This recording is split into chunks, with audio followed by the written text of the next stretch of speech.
Welcome to American Dreams, Keys to Success, with your host, Alan Olson. Welcome back. I'm here today speaking with Russell Hancock. He's the president and CEO of Joint Venture Silicon Valley. Welcome to today's show. Thank you. Delighted to be here. Russell, give me some background on how you worked your way into the CEO of Joint Venture Silicon Valley. You know, I've been doing this for about 8 years. I was previous to that at Stanford University, where I continue to teach in the public policy program. Previous to that, I was vice president of the Bay Area Council, a business-sponsored organization working on regional policy issues. That's my background. So you're well familiar with this whole political, I guess, in the Bay Area politics and also the business communities then. I think I know my way around the Bay Area. Those are definitely two powerful organizations, Bay Area Council and Joint Venture Silicon Valley. Now, a PhD from Stanford. Yes. Wow. Stanford's a great place. That's an institution that is firing on all of its cylinders. It's well-funded. Some of the smartest people on the planet are there. It's a privilege to be associated with it. I especially enjoy teaching the students, the undergraduates. Brilliant. You know, I've had the experience. I go to Stanford on a monthly basis as part of one of their organizations there, and we meet with a lot of these leaders that you're referring to. And, you know, it's interesting how between Stanford and Harvard, which they have a close working relationship. They do. It's true. You know, a lot of the leadership of the world is coming from the schools there. Yep. Yeah. But let's move over to Joint Venture Silicon Valley. So you're probably best known. There's a lot of things you do, but every year you do a very large conference down at the McHenry Conference Center. Yeah, it's called the State of the Valley Conference. Great. It's a great gathering. We love this about joint venture. The whole idea is to treat it like an old-fashioned town hall meeting, very much in the spirit of when our country was founded. People would gather on the village green, and they would talk about the problems or the opportunities that were facing them. That's what the State of the Valley Conference is. We had 1,500 people there last year. These are people coming from all walks of life. These are political types, certainly business types, venture capitalists, entrepreneurs, journalists, concerned citizens. They all gather at the convention center, and we spend the day talking about what's happening in Silicon Valley. In fact, we release a report in conjunction with the conference. The report is called The Index of Silicon Valley. You can download it at our website, jointventure.org. The index lays out this whole workup of indicators that tell us how the valley is doing. 60 different indicators that we measure from year to year. So we put all the indicators out in front of everybody. We brief the audience on what those indicators are showing, and then we spend the rest of the day talking about it. It's dialogue, it's discussion, there's panelists, there are luminary speakers who will come in and talk about our trends and challenges, and we try to figure out where we go from here as a region. Now, that begs the question, what is the current state of the valley? Well, it's a complicated question, but I'll give you the simple answer, which is the valley is roaring back, and it's really quite remarkable. Silicon Valley, you could say, was the last to succumb to the recession that overtook our country. We were still creating jobs going into 2009, but it finally overtook us.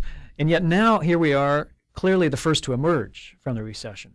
And we really are leading the state back, and I would say the nation back, to a full and robust recovery. It's being fueled by certain key sectors: cloud computing, mobile devices, software, especially the software that support mobile devices, so the whole applications industry. Also internet companies, internet-based companies, social media.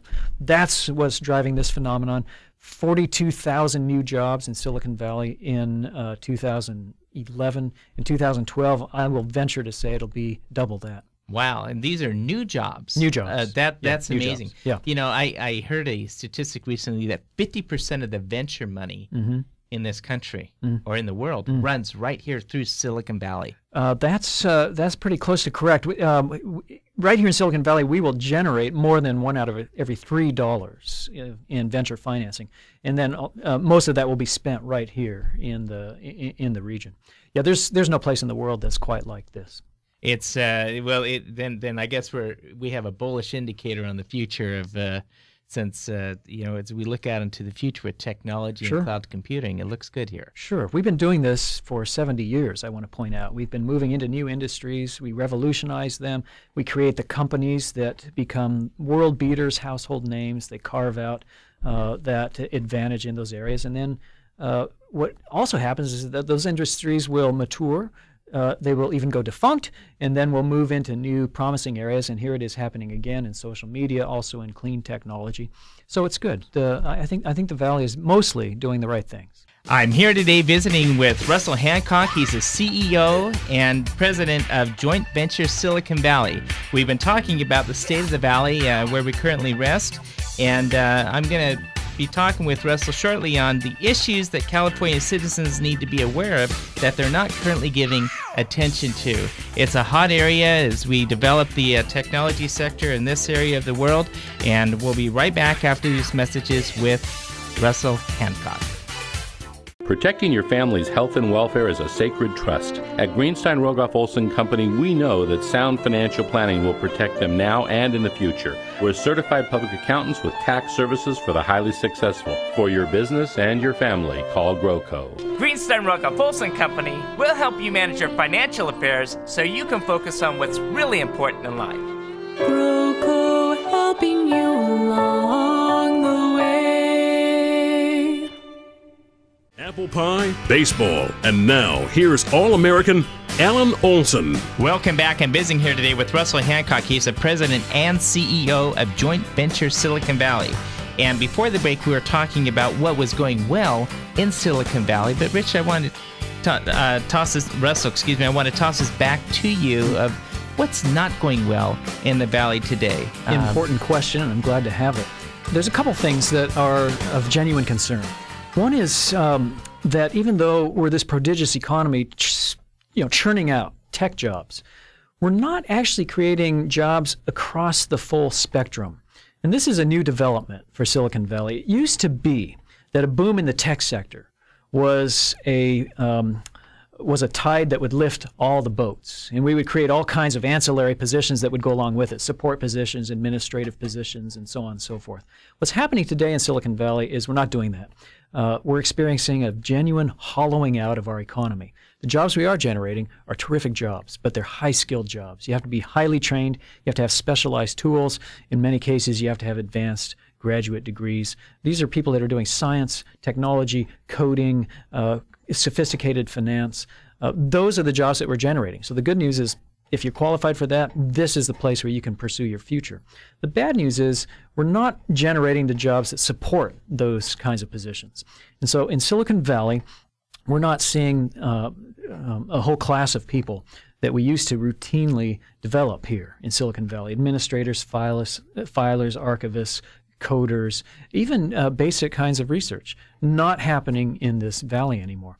And so what we've become is a classic hourglass economy. This is an issue. It has lots of community implications, and there are things that we have to talk about as a region if we're in fact going to become this hourglass economy with this big divide between the haves and the have-nots. Recently I had an individual come into our office. We get a lot of new startup companies, and as they find success, they're obviously looking for proper structure and scaling companies. But when the guy came in, he had 4 employees, and in 9 months he had scaled a $10 million company with 4 people. And so I said, well, what does it take to go to the next 20 million in revenues? How many more employees? He goes, I don't need any more employees. Exactly. That's the point. We've created a new economy. We're living in a strange new world where you don't need people.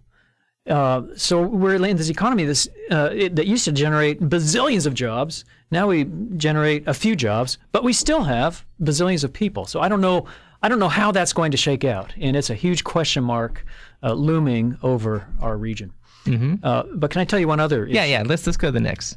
There's one other thing that I think is a dark cloud over Silicon Valley, and that would be the public sector.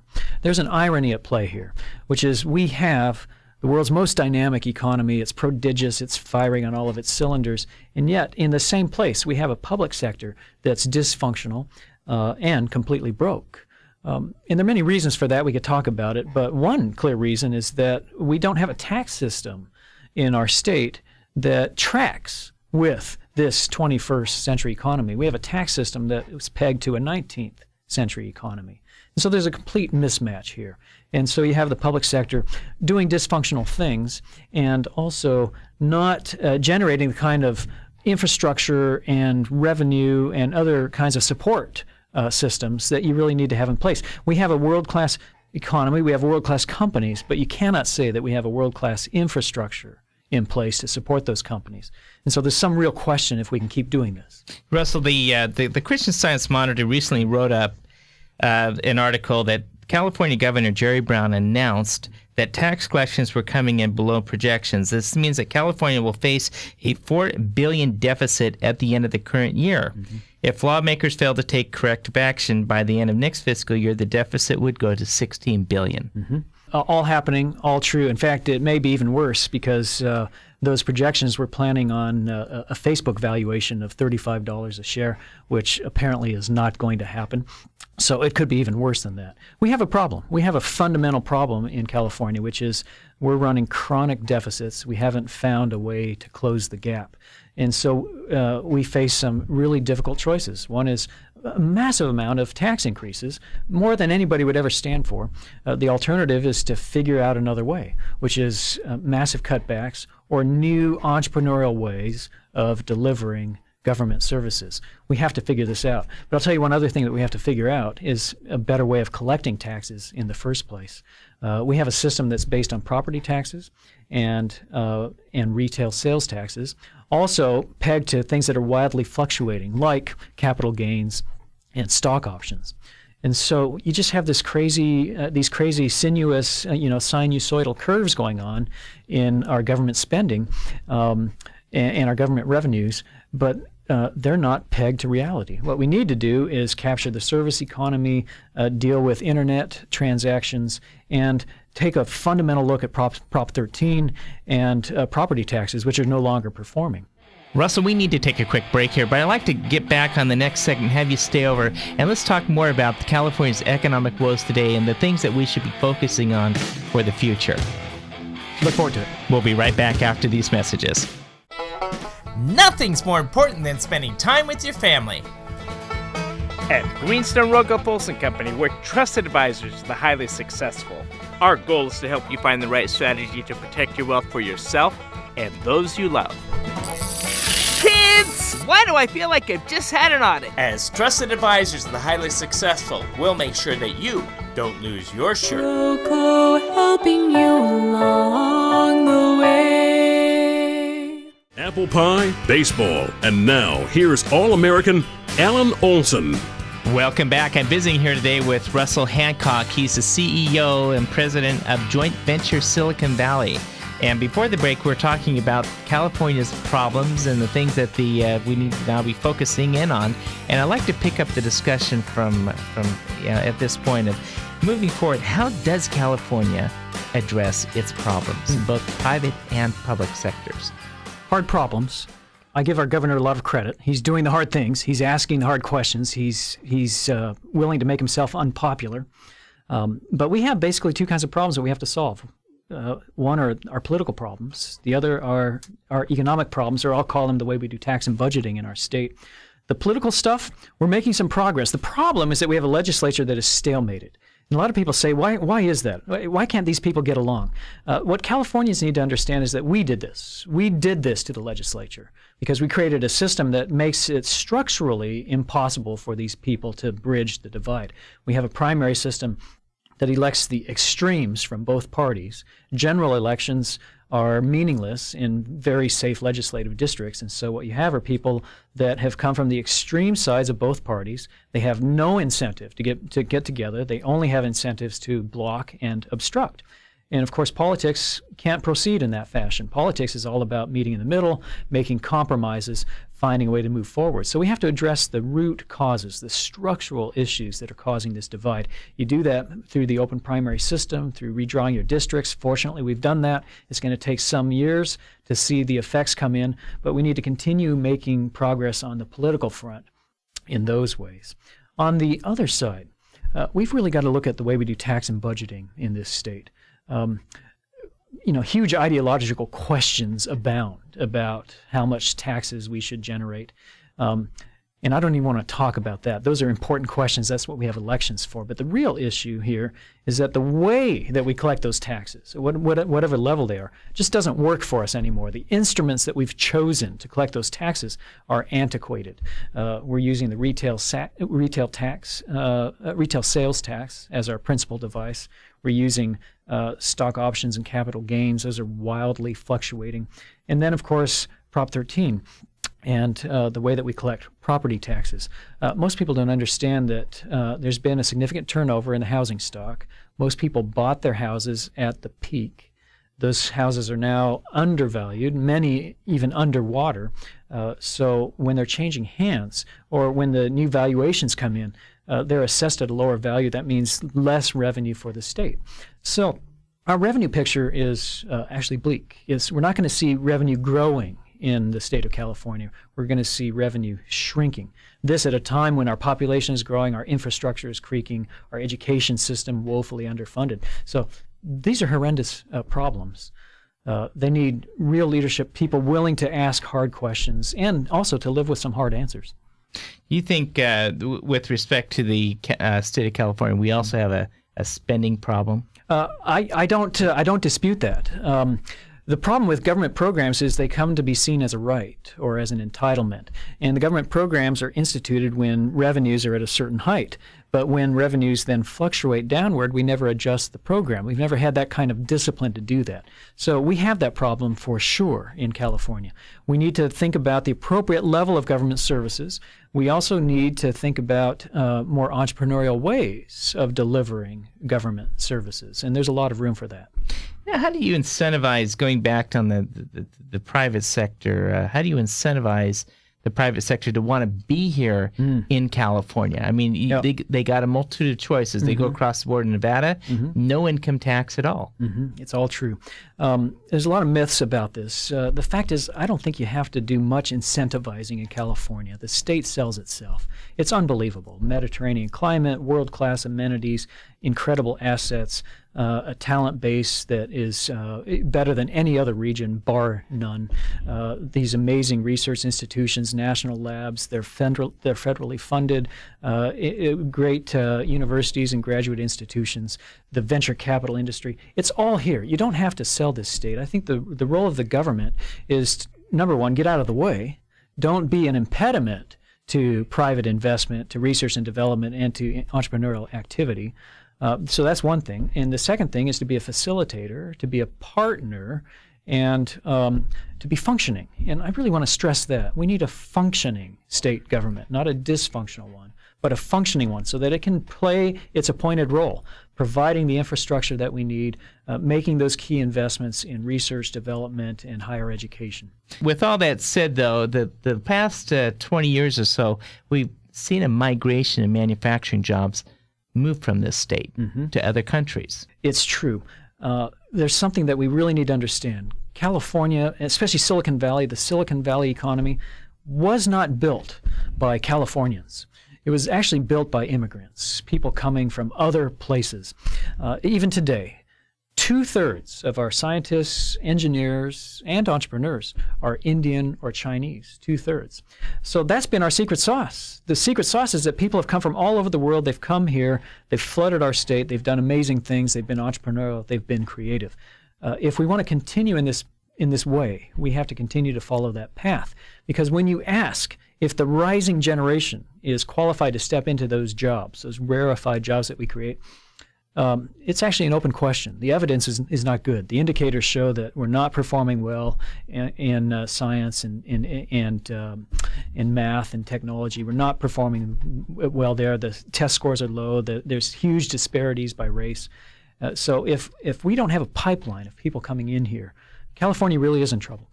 Yeah, it's all real good thoughts. Yeah, I'm visiting here today with Russell Hancock. He's the CEO and president of joint venture Silicon Valley. Russell also holds a PhD from Stanford University in political science. And so he's well in tune to the issues of Silicon Valley today. And also his role is to help be a liaison between the private and the public sector getting involved. So Russell, if people want to get in contact with your organization, learn more, how do they do that? Very simple. You go to our website, jointventure.org.